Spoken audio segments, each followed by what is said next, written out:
Find and રિપ્લેસની અંદર part 2માં આપનું સ્વાગત છે. અહીંયા આપણે જે શબ્દની શોધ છે એ વાઇલ્ડ કાર્ડ કેરેક્ટરની મદદથી કરીશું. ટેબલમાં જણાવ્યા પ્રમાણે question mark, asterisk, open braces અથવા તો સિક્વન્શિયલ બ્રેકેટ, આ પણ sequential bracket, less than, greater than, આ આટલા વાઇલ્ડ કાર્ડ છે.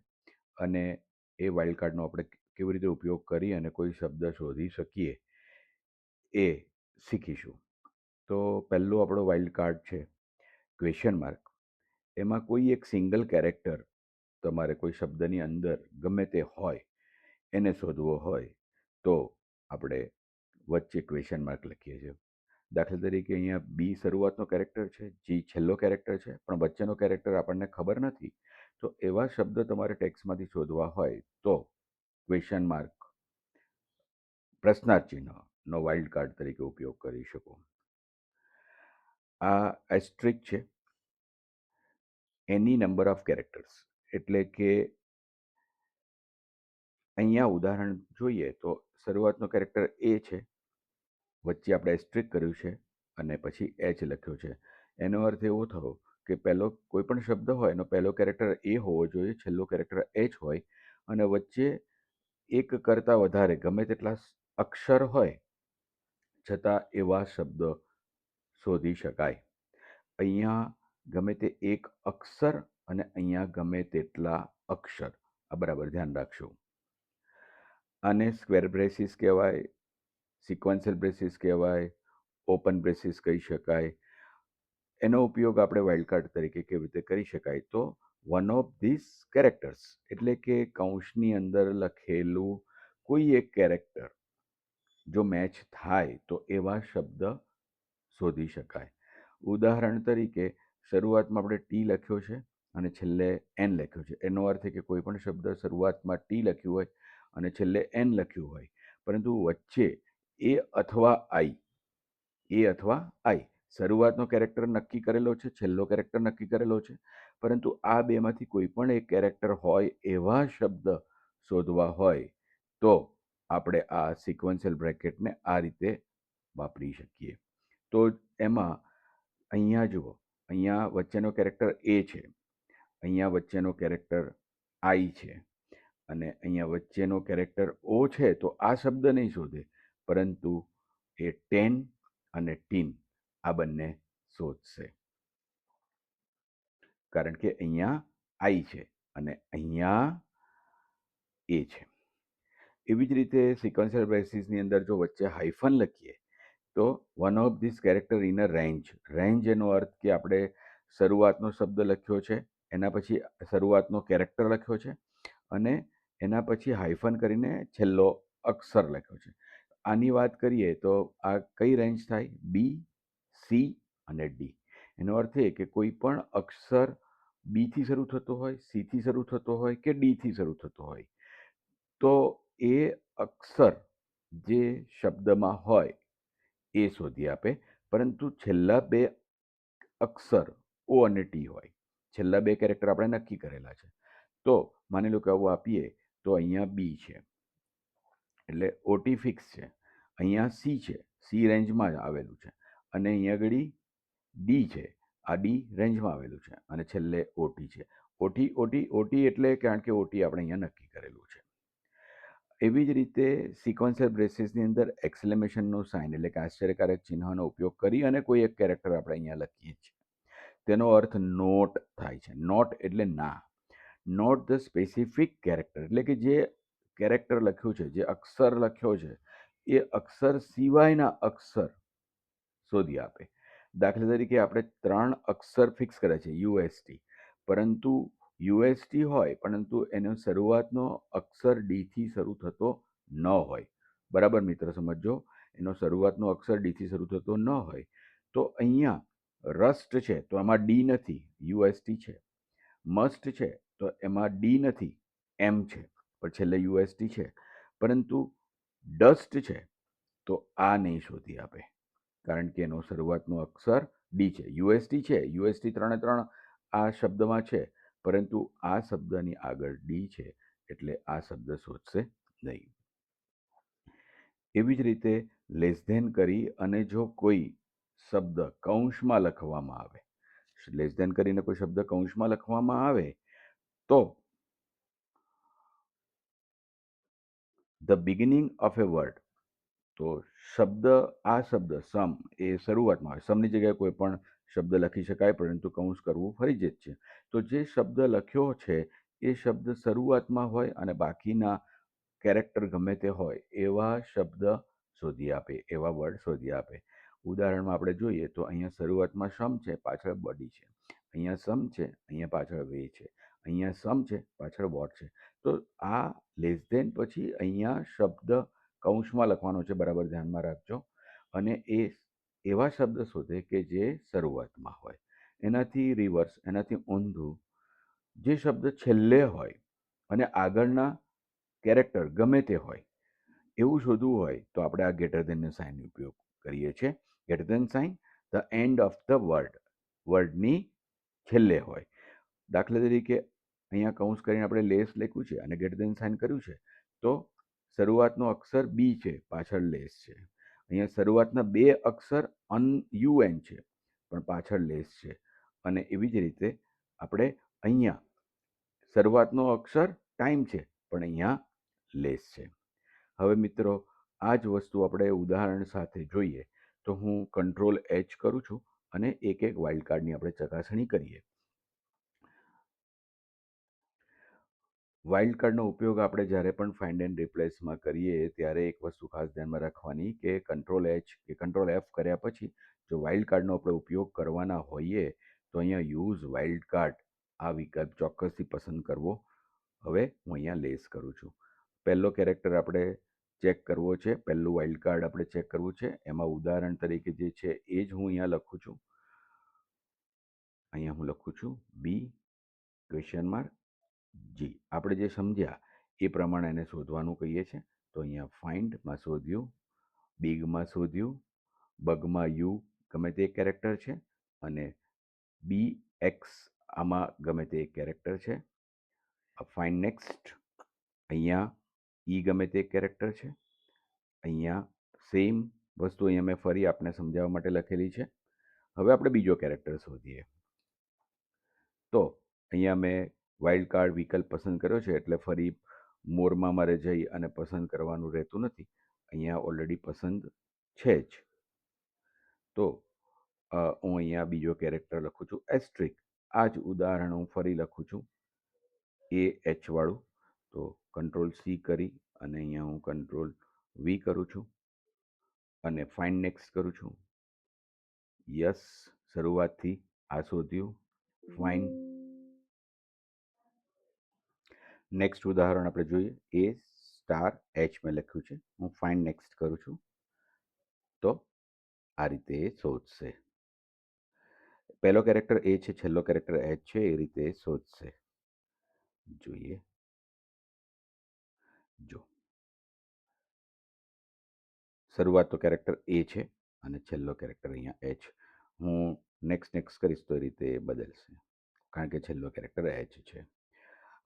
મિત્રો તમે A અને આવી રીતે પણ લખો તો એનો અર્થ કે પહેલો કેરેક્ટર A હોવો જોઈએ અને બાકીના કેરેક્ટર ગમે તે, તો આ રીતે એ શોધશે. હવે ત્રીજો વિકલ્પ લઈએ. સિક્વન્શિયલ બ્રેકેટ કરવાનું છે અહીંયા. તો આમાં A અને I ગમે તે એક હોવો જોઈએ. તો હું આ જ લખું છું અહીંયા. પહેલો character T, sequential bracket, AI અને સિક્વન્શિયલ બ્રેકેટ પૂરું અને N. તો એ 10 શોધશે, ટીન શોધશે અને ટોન નહીં શોધે. જોઈએ, એ જ ઉદાહરણ નીચે લખેલું છે. એવી જ રીતે આપણે હાઇફનનો યુઝ કરીએ તો અહીંયા રેન્જ ઓફ કેરેક્ટર્સ આપણે નક્કી કર્યા છે B-D. એનો અર્થ કે B, C અને D માંથી ગમે તે કેરેક્ટર હોય અને છેલ્લે બે કેરેક્ટર ઓટી હોય. ફાઇન્ડ. એવી જ રીતે પહેલો કેરેક્ટર ડી ન હોય એવા શબ્દ હું અહીંયા જ રાખું છું, જેથી આપણને સરળતા રહે અને સમયની બચત થાય. તો અહીંયા હું સિક્વન્શિયલ બ્રેકેટ, એક્સક્લેમેશન સાઇન અને ડી લખું છું અને સિક્વન્શિયલ બ્રેકેટ પૂરું કરું છું અને ફાઇન્ડ નેક્સ્ટ આપું છું.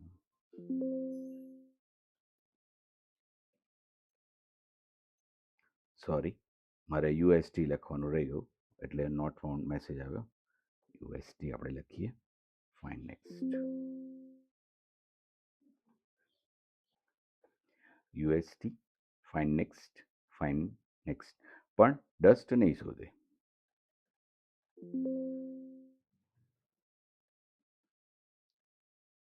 એવી જ રીતે આપણે લેસ ધેનનો ઉપયોગ કરીએ તો હું ફાઇન્ડ નેક્સ્ટ આપીશ તો સમબડી શોધ્યું, સમવે શોધ્યું, સમવોટ શોધ્યું. ગ્રેટર ધેનની સાઇન આપી છે, એનો અર્થ એ કે છેલ્લો શબ્દ લેસ હોવો જોઈએ. હું આપું છું. તો મિત્રો, આ રીતે આપણે વાઇલ્ડ કાર્ડનો ઉપયોગ કરીને કેવી રીતે શબ્દ શોધાય એ જોયું. હવે કેટલાક ઉદાહરણ પ્રેક્ટિકલી પણ જોઈએ. વિડીયો થોડો લાંબો થશે પણ તમને વધારે મજા આવશે. ફાઇન્ડ એન્ડ રિપ્લેસમાં આપણે બીજું એક ઉદાહરણ જોઈએ, જેમાં આપણી પાસે આવા ઓબ્જેક્ટિવ ટાઈપ ઓફ ક્વેશ્ચન્સ હોય અને એને આપણે એક સળંગ લીટીમાં લખવા છે. નોર્મલ સંજોગોમાં આપણે શું કરીએ કે અહીંયા જઈ અને ડિલીટ કી દબાવીએ, ફરી પાછું અહીંયા જઈ અને ડિલીટ કી દબાવીએ અને ફરી અહીંયા જઈને ડિલીટ કી દબાવીએ. આમાં ઘણો બધો સમયનો વ્યય થાય અને એવું ન કરવું હોય તો આને ઝડપથી આ રીતે કેવી રીતે ગોઠવી શકાય એ ફાઇન્ડ એન્ડ રિપ્લેસ મદદથી જોઈએ. અત્યારે હું કંટ્રોલ ઝેડ કરું છું એટલે ઓરિજિનલ જેવું છે એવું ગોઠવાય. હવે આને મારે ફાઇન્ડ એન્ડ રિપ્લેસની મદદથી ગોઠવવું છે, તો હું પહેલાં આટલી ટેક્સ્ટ પસંદ કરીશ, કંટ્રોલ એચ કરીશ. કંટ્રોલ એચ કર્યા પછી અહીંયા કેરેટ સાઇન પ્રિન્ટ કરીશ અને પી પ્રિન્ટ કરીશ અને કૌંસ શોધીશ અને હું એને રિપ્લેસમાં આ એક બ્રેકેટ કરીશ. હું ફાઇન્ડ નેક્સ્ટ કરું છું તો શું થાય છે જોઈએ મિત્ર. અહીંયા એ પેરેગ્રાફ માર્ક શોધે છે અને અહીંયા એ કૌંસ શોધે છે. હું રિપ્લેસ કરું છું, ફરી રિપ્લેસ કરું છું અને ફરી રિપ્લેસ કરું છું. મને પૂછવામાં આવે છે કે word finish the searching your selection, continue searching.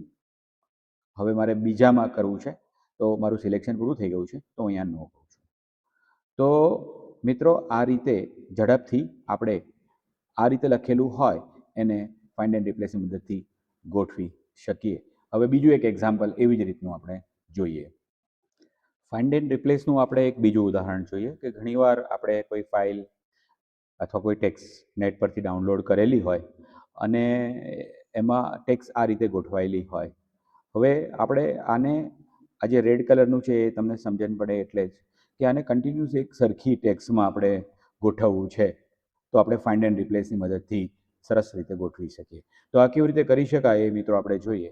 તો પહેલાં તો હું આટલી ટેક્સ્ટ છે એ પસંદ કરું છું.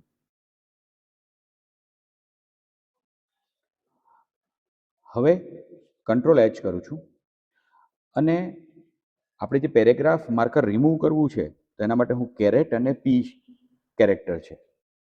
હવે હું ફાઇન્ડ નેક્સ્ટ કરીશ અને રિપ્લેસ કરીશ તો આ રીતે મને ટેક્સ્ટ મળશે. ફરી હું રિપ્લેસ કરું છું, ફરી રિપ્લેસ કરું છું, ફરી રિપ્લેસ કરું છું, ફરી રિપ્લેસ કરું છું, ફરી રિપ્લેસ કરું છું, ફરી રિપ્લેસ કરું છું, રિપ્લેસ. તો આ રીતે રિપ્લેસ કરું છું. હવે મને પૂછવામાં આવે છે કે ભાઈ સેક્શન તમે જે સિલેક્શન કરેલું ત્યાં થઈ ગયું છે, શોધી અને રિપ્લેસ થઈ ગયું છે, તો હું અહીંયા નો આપું છું અને ત્યારબાદ આપણે આમ જસ્ટિફાય કરી અને આપણી ટેક્સ્ટ છે એ આમ સરસ રીતે ગોઠવી શકાય. ત્રીજું એક એક્ઝામ્પલ પણ આપણે નેટ પરથી જે ટેક્સ્ટ ડાઉનલોડ કરીએ અને એમાં શબ્દોની વચ્ચે જગ્યા હોય તો એ કેવી રીતે ગોઠવાય એ હું આપને સમજાવું છું. ઘણીવાર મિત્રો આ રીતની સ્પેસ આપણે ડાઉનલોડ કરીએ અથવા ડોક્યુમેન્ટમાં હોય તો એ સ્પેસ રિમૂવ કરવા માટે આપણી પાસે ફાઇન્ડ એન્ડ રિપ્લેસમાં ફેસિલિટી છે. પહેલાં હું આ ટેક્સ્ટ પસંદ કરું છું, પછી કંટ્રોલ એચ કરું છું અને કંટ્રોલ ડબલ્યુ લખવાનું. અહીંયા એક સ્પેસ છોડી દઈએ છીએ આપણે. ફાઇન્ડ નેક્સ્ટ કરીશ તો આપણને ખ્યાલ આવશે આ રીતે. હવે હું રિપ્લેસ ઓલ કરી દઉં છું. અહીંયા મને પૂછે છે કે તમારે જે સિલેક્શન કર્યું છે એનું રિપ્લેસમેન્ટ થઈ ગયું છે, બીજું કરવું છે તો હું ના પાડું છું, નો. ક્લોઝ કરું છું. તો આ રીતે વધારાની સ્પેસ છે એ આપણે રિમૂવ કરી શકીએ. જો પેરેગ્રાફ બ્રેક હોય તો આપણે કંટ્રોલ પી કરીએ છીએ, અને બે શબ્દ વચ્ચેની જગ્યા હોય તો કંટ્રોલ ડબલ્યુ, એટલે કંટ્રોલ પી અને કંટ્રોલ ડબલ્યુ બે આપણે યાદ રાખવાનું છે. હવે બીજું એક એક્ઝામ્પલ આવી રીતે જોઈએ, જેથી આપણને વધુ ઉપયોગ કેવી રીતે કરી શકાય એ જોઈ શકીએ. ઘણીવાર મિત્રો આપણી પાસે આવા ઈમેલ હોય અને આપણે મેલ કરવા હોય ત્યારે આજે વચ્ચે નામ લખેલા છે, મોહન છે, સુનિલ છે, તો કુમુદ છે, તો એ નામ આપણે રિમૂવ કરી અને ઈમેલ અને સેમિકોલન આ રીતે આપણે ગોઠવવું પડે. હવે આને તમે એક એક કરીને પ્રયત્ન કરો તો એ વધારે સમય જાય, પણ એના બદલે આપણે ઝડપથી કેવી રીતે કરી શકાય ફાઇન્ડ એન્ડ રિપ્લેસની મદદથી એ આપણે બતાવવું. મેન્યુઅલી મિત્રો આપણે કેવી રીતે કરી શકાય કે આને હું રિમૂવ કરું છું, ડિલીટ કી દબાવું છું. હવે માની લો કે મારે આટલાથી આટલું રિમૂવ કરવું પડે અને ડિલીટ કરવું પડે અને ત્યાં સેમિકોલન લખવું પડે. આટલાથી આટલું હું ડિલીટ કરું અને સેમિકોલન કરવું પડે. હવે આ ઘણો લાંબો સમય જાય, પણ એના બદલે આપણે ફાઇન્ડ એન્ડ રિપ્લેસની મદદથી કરી શકાય. તો એ કેવી રીતે કરી શકાય એ જોઈએ. તો કંટ્રોલ એચ કરું છું, એટલે મને ફાઇન્ડ એન્ડ રિપ્લેસ મળશે. એમાં હું મોરમાં જાઉં છું, એમાં હું વાઇલ્ડ કાર્ડનો ઉપયોગ કરવા માગું છું. વાઇલ્ડ કાર્ડનો ઉપયોગ કરી અને આપણે અગાઉ જોયું એ પ્રમાણે અહીંયા ગ્રેટર દેનની સાઇન ઓપ્શનલ લઈએ છીએ, સેમિકોલન શોધીએ. સેમિકોલન પછીથી વ્યક્તિના નામ હોય છે, તો એ નામ એટલે કે એન કેરેક્ટર્સ થયા, એટલે હું એસ્ટ્રિક કરું છું. એના પછી હું લેસ દેનની સાઇન મારે શોધવાની છે, એટલે સિક્વન્શિયલ બ્રેકેટમાં લેસ દેનની સાઇન કરું છું અને સેમિકોલનથી હું એને રિપ્લેસ કરીશ. બરાબર સમજીએ મિત્રો કે અહીંયાથી મારે આટલા કેરેક્ટર્સ શોધવાના થાય અને એ રિમૂવ કરી અને આ સેમિકોલન લખવાનું થાય. તો હું રિપ્લેસ આપું છું, રિપ્લેસ રિપ્લેસ. જો હું રિપ્લેસ ઓલ આપીશ તો નંબર ઓફ રિપ્લેસમેન્ટ મને મળ્યું.